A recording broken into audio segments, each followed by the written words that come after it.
Come on. All right.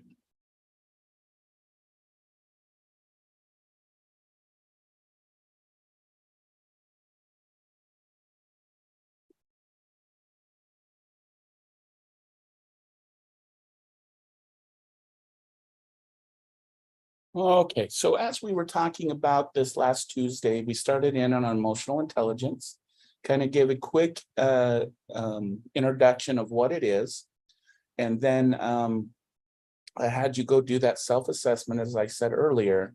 So what we're going to do now is really kind of dig into what does it mean to be emotionally intelligent.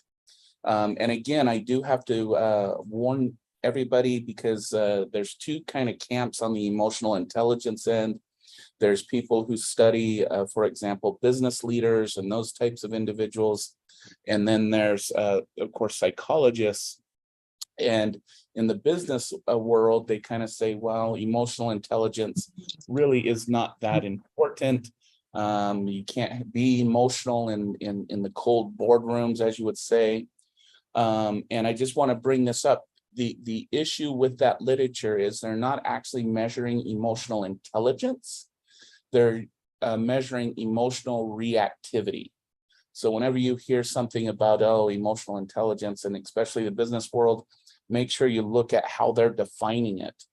Because emotional intelligence, when it comes down to it, is the ability to, for example, walk into a room. In our case, it would be walking into a group setting, and maybe our group members are already there. And it's being able to read everybody in the room. What I mean by read is understanding based on their expression what their current emotional state is. It's having that kind of insight based on that kind of first biological perceptions that we get from individuals. That's the first part of it. The second part of it is a self-awareness and self-understanding of our own emotional state and where we're at. Okay, so and what the combination of those two things do is it allows us to then provide the appropriate level of contact with whoever's in the room. Okay. And as I mentioned before, that level of self-awareness is really important when it comes to counseling and treatment, because a lot of times we carry our daily baggage with us, just like every other human being in this world does. And we have to have that awareness that that baggage may influence the way I interact with my clients. Okay, so that self-understanding of emotions is important, but I'll also say that it also makes it so we don't color the emotions of our clients. So for example, the more stressed we are about something, when we enter into a situation, we tend to judge people's emotions at an exaggerated state. So they're quiet because they're a jerk, or a person may have simply laughed and we take it as that they're being sarcastic or something like that. So understanding, and this is the importance of emotional intelligence, is it's the ability to know where I am, the ability to recognize where you are, and the negotiating that arrangement, that interaction with each other. People with low emotional intelligence are kind of those really low, well, I'm talking like low, are those kind of individuals who just kind of don't really know how to socially interact with other people. They're always kind of awkward. They tend to not express emotions as clearly as they tend to. They tend to interpret everything based on their emotions instead of being able to think through it and be in the moment cognitively. So people who again are high in emotional intelligence tend to be that person when they enter the room, it's like they know everybody. They can come to you and see how you're doing, and they're that kind of, if you want to say, charismatic type of person. but you don't necessarily need charisma to be emotionally intelligent, but that's just an example, okay? Some other terms that have been used to describe emotional intelligence is one is executive competencies, okay? Because one of the things that we have to do, and I'm going to bring in a little bit of brain science here, the one thing that we need to do in order to navigate the world of emotions is we have to be able to override our own emotional states through our executive functionings within our frontal lobe. So again, I'll go back to the example.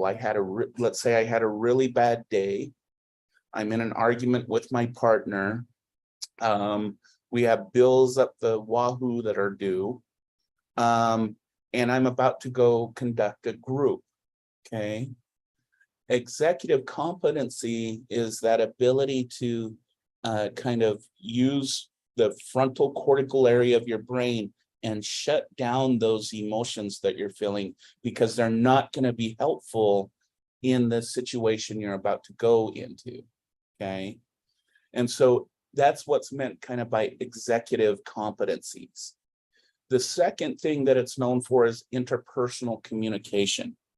Okay, again, it goes back to not only do I need to know my emotional state and have executive control over it, I have to understand where someone else is coming from and what they're experiencing so that we can navigate this world together. And this comes into the notion of relationship management, okay? In that, again, and when we talk about it on the client level, on that level, we're talking about making sure that the client is there, present, motivated. They know that you're there, you're present, you're there, you're motivated. And it's this relationship building tool, okay? And then social intelligence, again, this kind of gets on a broader level. This is on more group level.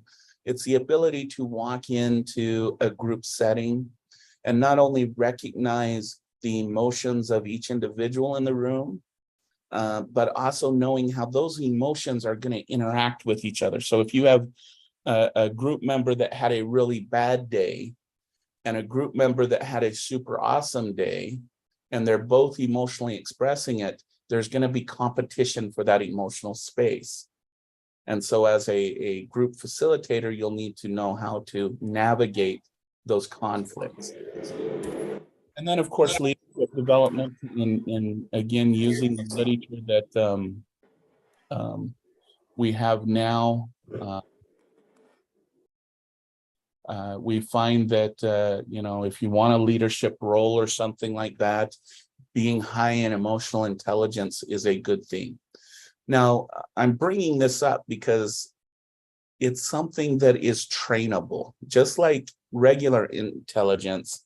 Emotional intelligence can be trained. It can be changed, you know, and so I just want to spend a moment to just talk real quickly about the difference between the intelligence quotient and the emotional intelligence quotient, okay? When we're talking about intelligence, we're talking about those things that a society prizes on that intellectual cognitive level. So, for example, things that are important here in the United States are things like cognitive, intellectual, logical, analytical, and rational abilities. And there can be some arguments against that. I realize that. But then on the EQ side, that kind of complements that analytical side is that ability to experience emotions, communicate, relationship building, and those two things kind of work hand in hand together.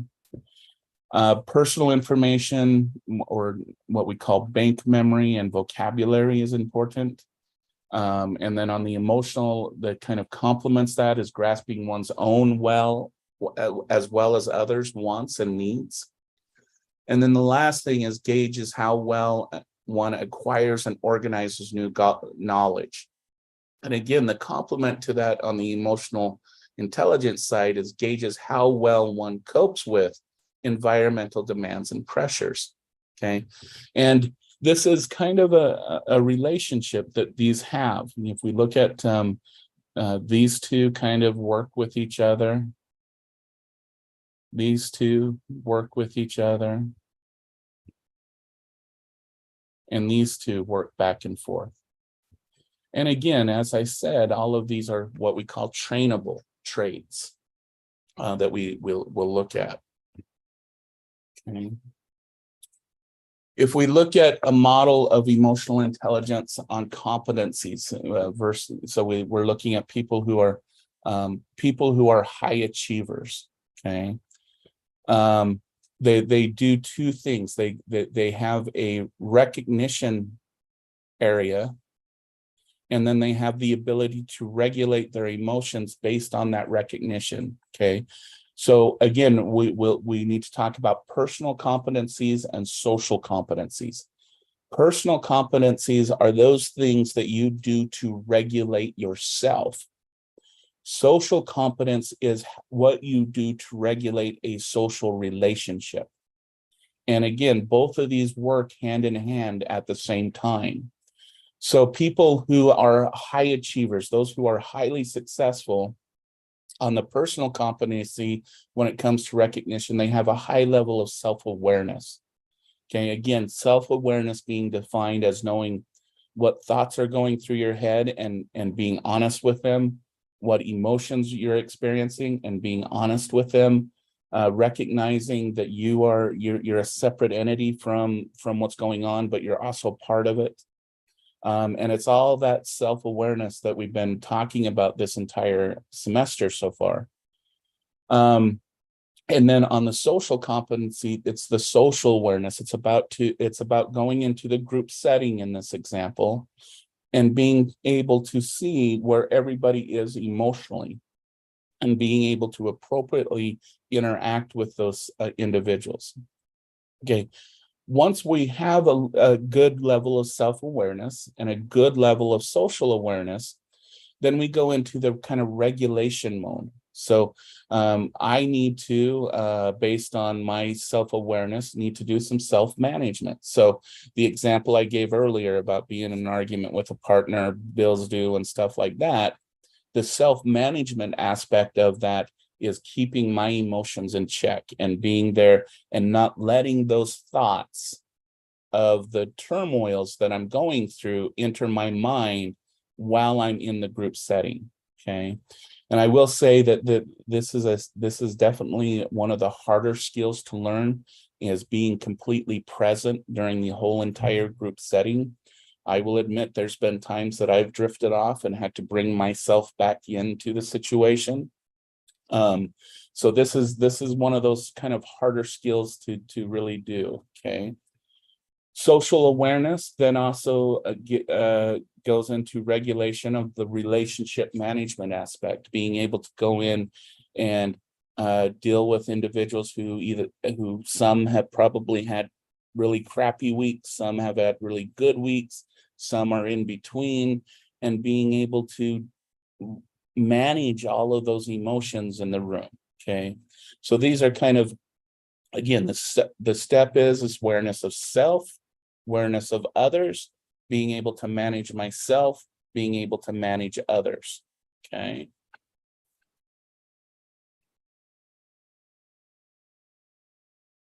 So again, when we talk about self-awareness, I'll just kind of read this definition. It's the ability to recognize your emotions as they happen and understand your general tendencies for responding to different people and situations.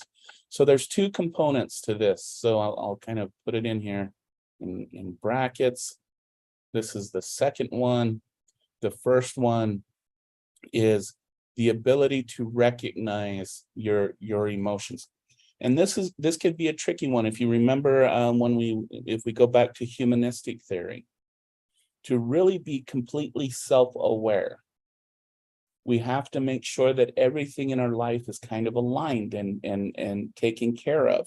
Okay, so we have to be aware of those things and how they're influencing our own behavior.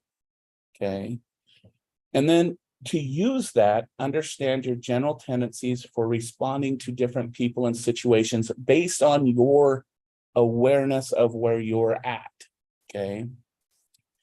There is some instances where it's okay if you cannot have that level of self-awareness to go ahead and cancel the group, or to bring in a different facilitator, or do what most teachers do and do the famous video.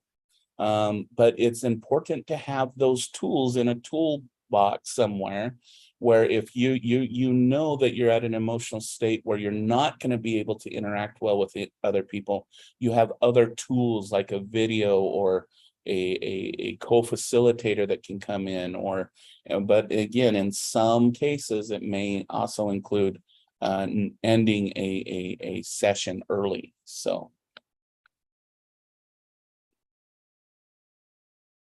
and then we get into self-management. This is what I do. This is using awareness of your emotions to choose what you say and do in order to positively direct your behavior, okay? So the self-management aspect is controlling one's own emotional reaction in a situation in order to bring out a positive outcome. Now, the one area that I don't want confused in this part is this is not about faking it.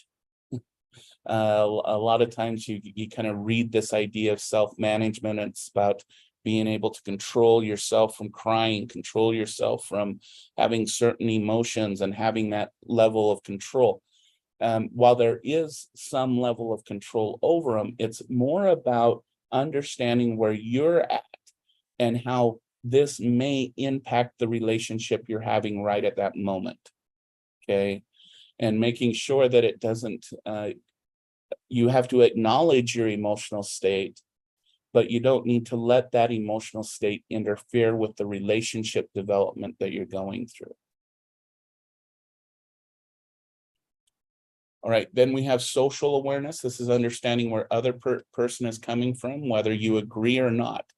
And this is an issue again in the field of social services and counseling and stuff. We have this term called client empowerment. Client empowerment is the ability that you give your clients the resources, but ultimately it's up to them to take those resources and use them in some way, whether positive or negative. But in this empowerment phase, we have to understand that they come to us with a different perspective, okay? And so sometimes what this means is not doing it the way you think it should be done, but using the way they're interpreting it to get to the same end goal, okay? You know, probably a good example of this on a broad, very clear level is working with domestic violence survivors.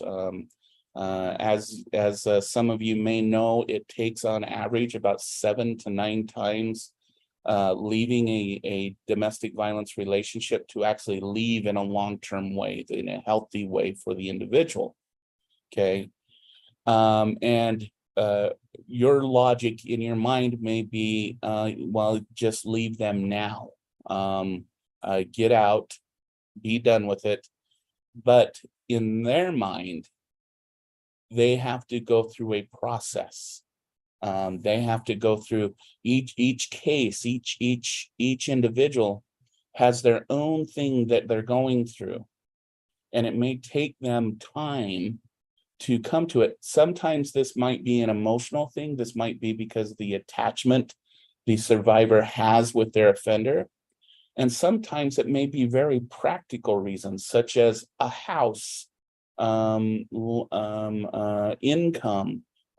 food, the kids, and all of those other different, more tangible things that we often don't think about.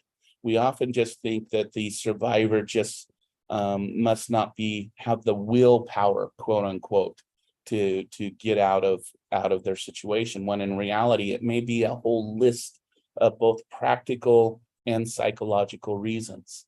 Okay.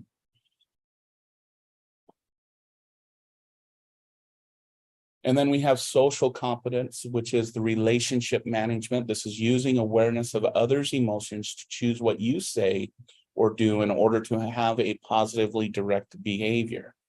Okay. And again, this is really important to develop within the group setting. So we'll come back to this a little bit later as well. Okay.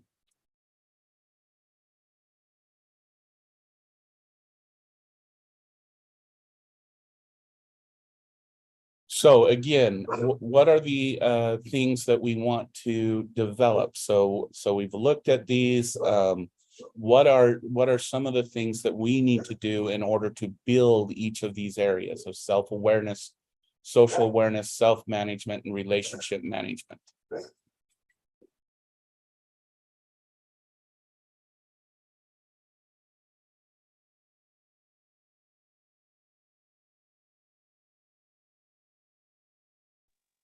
I think that for me, I've noticed that since taking this class and learning more about self-awareness, mindfulness, and whatnot, I talk to my coworkers and friends and family regularly. And I've noticed that for myself that I give other people that I'm conversating with the chance to finish what they're saying instead of like finishing what I think they're trying to tell me, or putting in my own personal opinions about what they're sharing with me, and just being more mindful that, I need to hear them out and see what they're going through. And then maybe after, if they want my opinion, then I can give it. So I'm trying to really build those skills of really listening. And then I caught myself a few times asking the question like, okay, so this is what I'm hearing you say. Is this how am I interpreting what you're trying to tell me correctly? Or if not, let me know. So I'm checking in with them, I guess you can say, is like I'm making sure that I'm understanding what they're sharing with me, and I'm giving them that space to completely express what they want to tell me without me saying or giving in my thoughts and opinions quickly. That's an excellent example of using all of these components. Can I ask how has this had an influence on your relationship with your coworkers and everyone? It's really good. It's positive because I think that some of my cousins that I talk to, that they confide in me with whatever they want to tell me, they've told me, I really like talking to you. I really like telling you things because I can trust you and you listen. You don't say anything and whatnot. And they've never told me this before because, like I said before, I would be like, well, maybe this is what you should do, or maybe this is what you shouldn't do. Or I would always try to implement what my thoughts and opinions were before I heard the whole thing. And so as of recently, that's what they've been telling me, that they can trust me and that I'm listening. So I was like, wow, okay. It was definitely something I needed to hear and be mindful about myself. Mm-hmm. And Erica put in here kind of the same kind of story. I've been more conscious of how much I talk versus listen, and not teaching or being a leader. Really, they know it all versus hearing, utilizing empathy. Great, Erica, and expressing. Okay, an example, and if we go through this, right? If we go through the example we just had, all right, there was an emotional awareness, and there was accurate self-assessment, okay, which led to control of your own self and your own response, and it made you more conscientious, okay. And the thing that you mentioned is, wow, your coworkers are finding you more trustworthy. And I think that's something that unfortunately I don't think we really focus on, especially in our education system and stuff, where we have people who the trustworthy person is the expert on the topic, right? Um, so you go to an engineer for this, you go to a literature person for your writing class, as an example, and you trust them because of their knowledge base. But true trustworthiness, it goes back to the example we just had, where you listen and you're engaged with the individual, and that makes them want to trust you more because they know that you're actually listening. Okay. And this goes to the social awareness, right? We heard examples of understanding others' empathy through the listening skills. This helps us develop others. So you notice that you didn't give any direct say, you should do this. You listened and you made them feel heard, and then you could have a conversation about potential things that could happen or they could do. This is a service-oriented kind of mindset, and they're leveraging diversity and organizational awareness comes along with that. Okay, but then we look at the relationship management aspect. Okay, one, your communication skills. Okay, building bonds, and the two that I know that we're going to focus on quite a bit is that conflict management component, and we've been talking about really wanting to cover this. This is the first step, is having this emotional intelligence and really using it and working with it. And then I just want to mention a change catalyst. Okay, this is something that I wish we could focus on a lot more, especially at the education level, because there's a lot of good intending service providers who want to go and they want to change the world.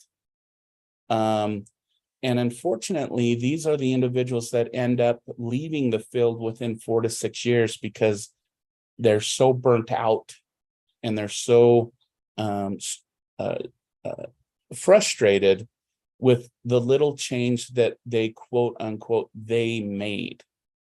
Okay, I would encourage you to change that mindset. Yes, we all want to change the world. I think no one in this room would disagree with that.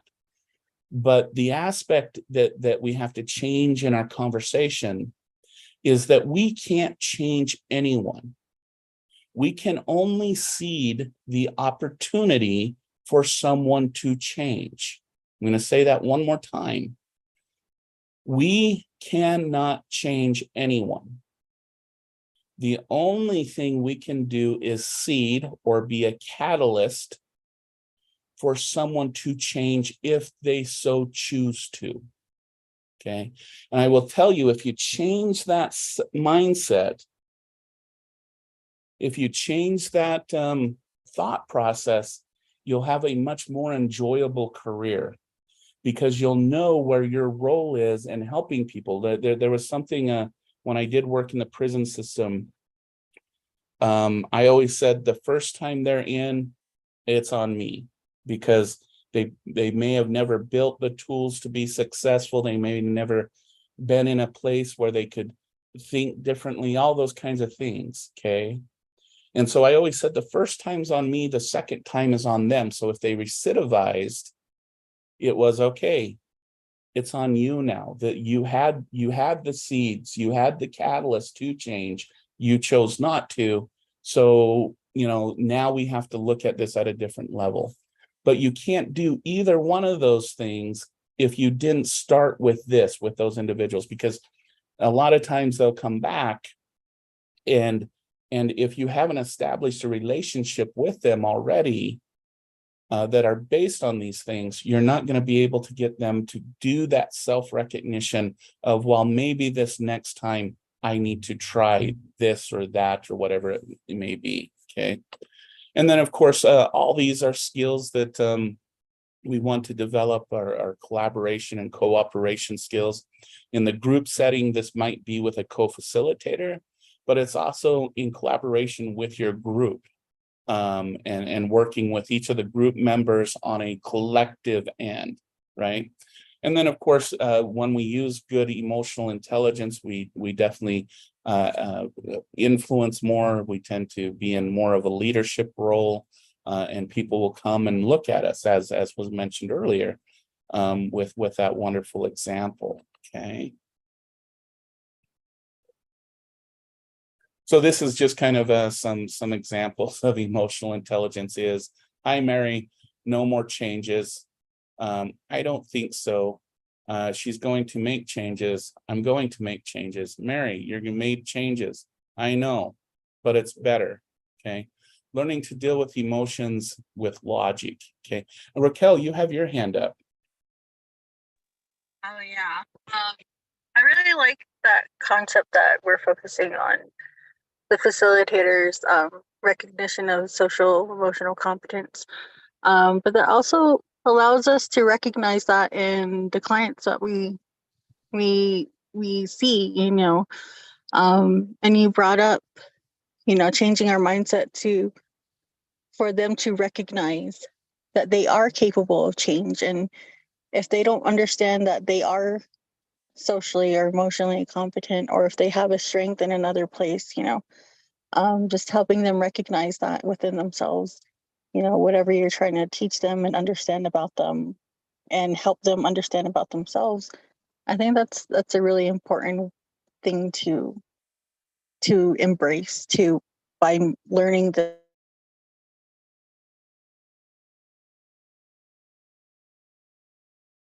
Oh, I think you went out on us. Thank you, Raquel, for that. And yeah, that's an important thing to mention. You got to remember that all of these things that we're learning in this class are applicable to our clients as well. And one of the best ways that we can do that, again, is to role model these things for our clients and for the people we work with. Because they do look at you as the expert and the person who's there to, and they will try to take on a lot of your behaviors. And if you're modeling it good, you have the ability to help them change as well. Good comments. Thanks for that, Raquel. Alyssa, you have your hand up. Yeah, so I have a quick question. It kind of entitles this to this, but my question is, so I have had some family and friends who were in an active addiction. And as many times as either me or, another family member would tell them, like, you're smart, or you're capable of getting over this addiction, you're capable of getting where you want in life and whatever you want in life. But every time, like, we would say something like that to that person, they would always say, like, I'm not capable, or no, I'm not, like, I'm never gonna be healthy, I'm always gonna be this. So my question is like, why do they always think that about themselves, or why do they always feel like that about themselves? Alyssa, no, go ahead. Oh, if you're just able to understand it, or if you like have ever dealt with something like that. Yeah, I mean, so yeah. So the thing that I would encourage you to think about when you're working with individuals like that, or just friends and family, I think we all have those kind of individuals in our life where they're just at a state where they don't feel like they can change, they don't feel like they can do anything about it, and those types of things. And it's a very common thing, and you'll run into this a lot if you're going to provide treatment to individuals who are in forced treatment, because of the legal system or whatever it may be. But again, the thing that I would encourage you to do in that situation is, again, using your own emotional intelligence. Try to be empathetic in that state and try to get in their mind of why it is that they just can't get beyond this roadblock. And then go back to the thing that we talked about earlier, about I call them thinking errors, defense mechanisms. Okay. And so in this case, it sounds like a denial of one's ability, or denial that I can change. And Mhm. why is that denial there? Right? Why does that denial exist? It's not going to, they're not going to say, well, I deny this. I don't, da, da, da, da. It's something that you would recognize, right? As the helper. And so then the question becomes, why are they using that defense mechanism? Sometimes it may be they haven't recognized themselves at where they are in a truthful way. They haven't really done the work of saying, this is my situation, this is where I'm at. And so they mask it with their addiction, right? Yeah. And then in other cases, it may be that they do feel incompetent, that they have this very powerful thing over them, and it feels like it's controlling their entire life. All right. And the best way to deal with that is to get rid of that dissonance. You just say, well, this is how it's going to be. Does that make sense? Yeah. Okay, yeah. And again, the reason why we're getting into this very deeply is that a lot of times we think on a very more simple level. So we have a stubborn family member, right? And they never want to change. And what do we just do? Well, they're stubborn. That's just the way they are. They'll never change. The blah blah blah blah, and we oversimplify what's probably going on in that person's mind. Mhm. And so a lot of times it's untangling all of those little things that we sometimes just write off as they're being stubborn, or they're being ignorant, or they're being the such. It's really getting in it and untangling the stuff that's actually going on. And why is it that they feel this need? Remember, a defense mechanism is something someone puts in place because they feel a threat to themselves, not necessarily physical, but psychologically. And getting to the root of why that individual is using that specific self-defense mechanism then will give you the tools to maybe help them through that. Does that make sense? Yeah, that does. Thank you.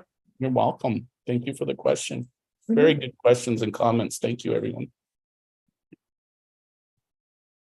Okay.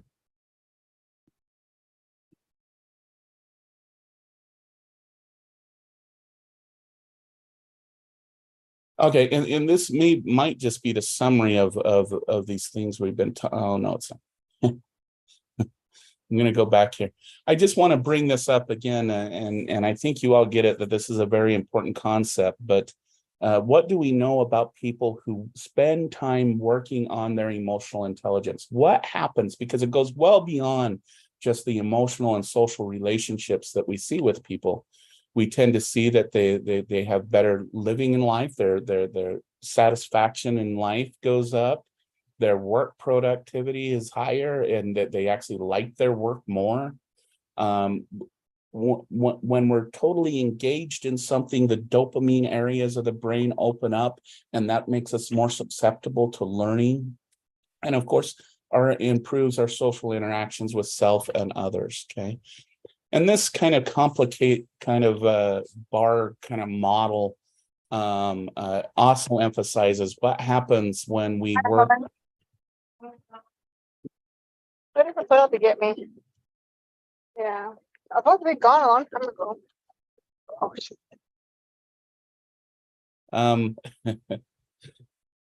And these are the things that we have found that are a result of developing this emotional quotient. Intrapersonal, we better self-regulate. If we develop our emotional intelligence, we tend to not go for instant gratification, but for long-term reward. We become more emotionally self-aware, and at that same time more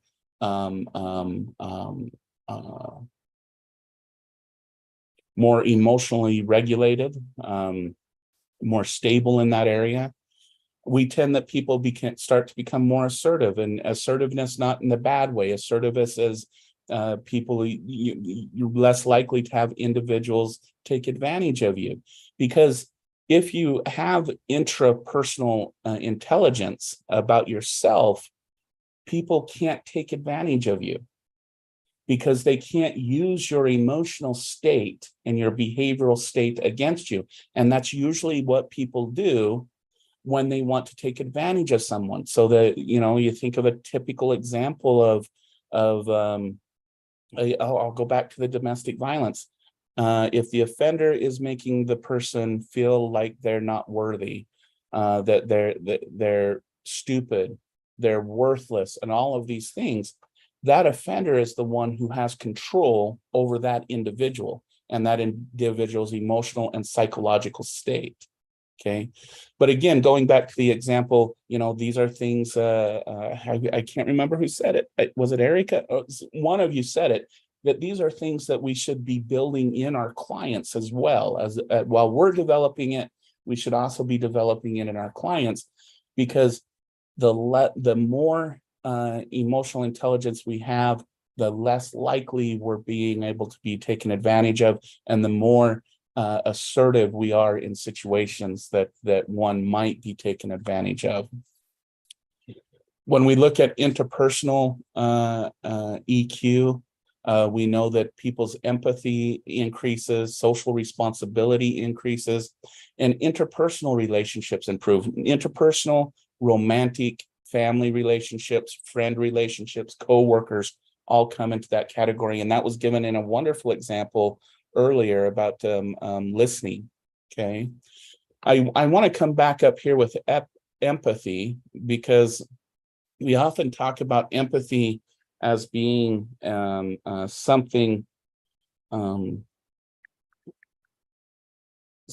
that is completely psychological. And I want to kind of clarify, empathy is a biological, psychological process. It develops around 24 months of age. And this is when a little child, through different tasks that have been developed, show that they can recognize themselves and their own unique self. And they can recognize that other people have their own self. It's a recognition of self that's called theory of mind. And so then we start to look at those individuals and try to figure out what it is they're feeling versus what I'm feeling, okay? And this is the basis of empathy. But the other thing that happens around 24 months is our mirror neuroning system becomes amplified, okay? Mirror neuroning system is the system in which when you're paying attention to someone, the same neurons that are firing in their head start to fire in your head. Okay. And it makes you have the ability to physically experience what that individual is physically experiencing as well. Just beyond that mirror neuroning system is the oh shoot, what is it called? I can't remember the name of it, but it is that where you're developing that theory of mind. And your neurons in the social area of your brain start to really get really active in trying to figure out what you need to do to help or be a part of this person's life. Okay. And we find that when people work on their emotional quotient, and when you really work on these things, the mirror neuroning system becomes stronger. And the system just behind that becomes more active, okay? So not only can we see that working on these skills has an effect on the individual psychologically and socially, it's actually having an effect on brain processes. And it makes the brain processes actually more efficient and more active. So just wanted to bring that up. Stress management, we're able to tolerate stress, and because we're able to self-regulate, we're able to not give in to impulse when it comes to situations. It makes us more adaptable to situations. So it allows us to assess things in a real way, and then it allows us to be flexible and have better problem solving skills in that general area. Okay. And then general mood. We find that people who focus on emotional intelligence tend to be more optimistic, and they tend to be measure higher on different scales of happiness. Okay. So this is an important reason why I feel, and I would encourage you to work on these things every day. And go back to the wonderful example we had earlier about listening to, for example, coworkers before trying to respond. That's an important skill, and you'll see that that's having a positive influence on our colleague. Okay. So how do we develop EI? Okay. One, you have to start to honestly listen to yourself and your emotions. Don't justify them. Don't say, oh, I always feel this way. Okay. Emotions are situationally dependent, and they're not, they don't transfer easy. Okay, believe it or not. I know that a lot of people, when they have negative emotions, they carry that through their entire day, and they make that something about dispositional about them or about others. But really, emotions don't carry from one situation to the next situation. We carry them psychologically. Okay. And so the idea is coming to an understanding of what is the purpose of that emotion you're having right there and right then, and understanding it's not going to determine emotional states later on. Okay.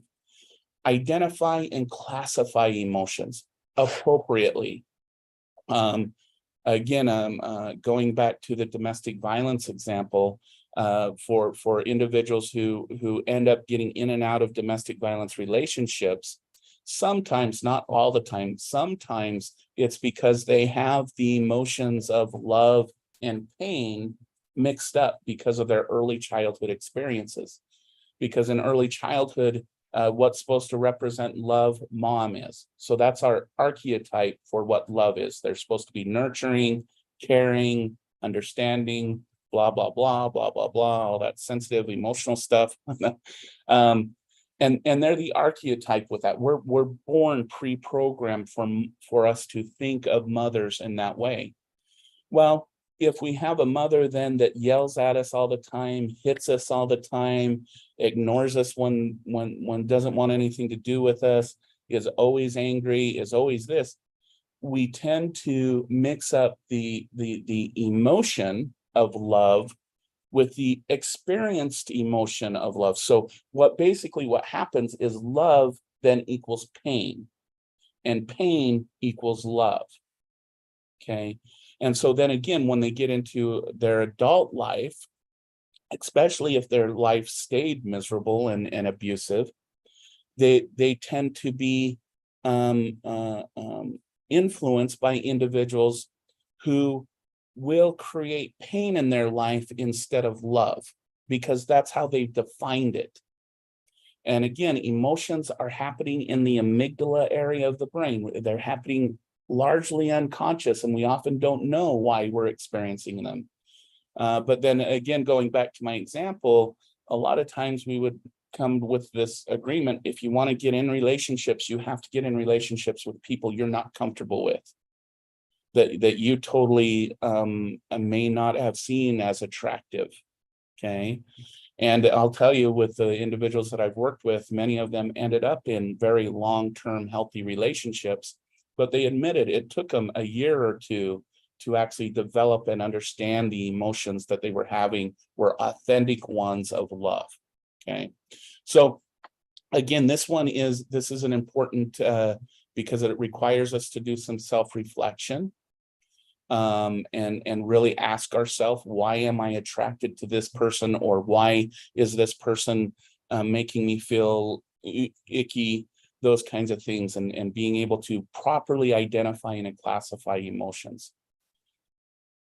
The other thing that we have to work on is noting the difference between having and acting on emotions. Okay. The difference being is we can have emotions, as I said earlier. If you're having an emotion, you don't have to act on it. You don't have to make it part of your system. Emotions are meant to tell us that there's something going on in our environment that we need to be aware of. And sometimes that means that no action really needs to be taken necessary. Okay. Learn to distract. Okay. This is a skill of when you see a person go down an emotional rabbit hole, meaning that their response is escalating and escalating and escalating and escalating. What we want to do in that set is take them out of that mindset. And what that means is sometimes distracting them in some way in order to get their mind off of that and divert it. You know, a lot of if you have friends and family and stuff, this is where it's always good to say, how is little Billy doing? Or how is my niece or my nephew? Because when you see them getting into that kind of role and they're starting to roll into it, a good distraction is, hey, how are the kids? Or something like that. In the group setting, it may be a distraction of, okay, let's bring back on task. What are we talking about? Those types of things. So learning different distraction techniques is very helpful, because you're not denying their emotional state. What you're doing is giving them time away from it to put it back into perspective. Okay. Take time to note your impact on others. I think that this was much easier when we had live classes, because one of the things that I got in the habit of when I had students in the classroom is, I think I mentioned that I'm actually very introverted. So after a class, I have to go to a quiet place for a while, and get back to my space. Okay. And what I did during that time is I reflected upon my interactions with students during that class, and how I feel like I'm doing. And sometimes that was being brutally honest and saying, you know what, you did not do good today. And being able to say that to yourself. We're human beings, we're not perfect. And having that insight that I didn't do my best then is a really good thing. Okay. Set goals, either internally or written. If you're not used to setting goals, it's always good to start setting goals on a daily basis. So when you wake up in the morning, it may be something as simple as having coffee before you go shower, for example. And maybe that will make your shower more enjoyable. I don't know.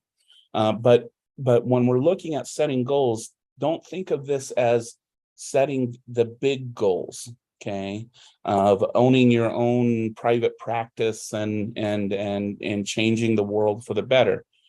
When we're looking at emotional intelligence development, we start with the small ones, the day-to-day goals that we want to accomplish on a day-to-day basis. And then we work up from there. Once we get those goals done and we've accomplished those, we give ourselves our pat on the back, and then we up the goal. So, you know, this next year I want to, this next month I want to attend these professional development sessions. And we work from that. But when you're developing your emotional intelligence, when it comes to the setting goals, don't start with the big ones. Start with the small ones. Okay. And then, and this was a wonderful example that was given earlier: slow down, think, act. Okay. Meaning slow down. You don't have to respond right away. Think about it, listen to it, and think about it and process it. What's being told to you. If you need clarification, get clarification.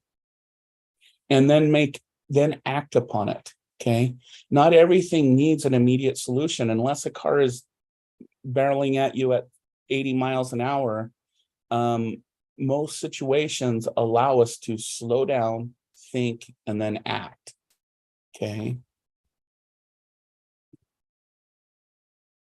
Okay. So this is where we're headed, gang. So we talked about emotional intelligence. Now we're going to break each of these skills down and apply it directly to the counseling setting. So we're going to start talking about, again, going back to attending, and we're going to talk about building rapport. We're going to talk about the use of silence. And you'll notice with each of these, there is something for the client and there's something for the therapist as they establish these. So how can a client use silence? And then how can the therapist at that same time be utilizing that silence to capitalize on the session that they're having? So we'll talk about silence. We'll talk about what the functions are. Going through this, reason, silence, silence. Wow, there's a lot of silence. Okay. I guess we'll talk about silence a lot.